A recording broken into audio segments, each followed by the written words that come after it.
penuding ijazah palsu Jokowi Rismon Sianipar memenuhi panggilan pemeriksaan penyidik Polda Metro Jaya sebagai saksi kasus ijazah Presiden ke-7 RI Joko Widodo.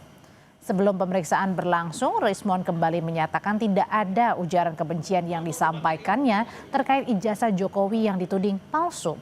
Rismon mengklaim dirinya bersama tim pembela ulama dan aktivis punya bukti ilmiah yang kuat menilai ijazah Jokowi palsu.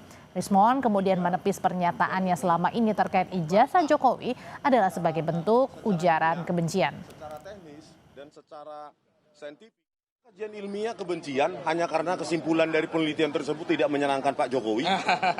Ya kan? Kita harus di Republik kita yang besar ini harus menjamin kebebasan meneliti bagi para peneliti. Oke? Ada lagi sebelum masuk? Ya. Walaupun kemudian ini masih tetap diprotes ya Bang ya, isi buku Jokowi White Paper ini tidak yang mau protes protesnya apa? Ya mau Protesnya protes lewat buku dong. Pakai dalil ilmiah enggak Nanti kan 27 Agustus kita grand launching. Kalau ada yang memprotes, protesnya harus beradab. Di tengah pemeriksaan penuding ijazah palsu Jokowi, Roy Suryo, Fauzia Tiasuma, dan hari ini giliran Rismon Sianipar, kuasa hukum Roy Suryo CS Ahmad Kozinudin mempertanyakan eksekusi terpidana kasus fitnah terhadap JK atau Yusuf Kala, Sylvester Matutina. Kozinudin lalu membandingkan penanganan kasus Wamenaker Emmanuel Ebenezer oleh KPK dengan Kejari Jakarta Selatan yang tak kunjung mengeksekusi Sylvester Matutina.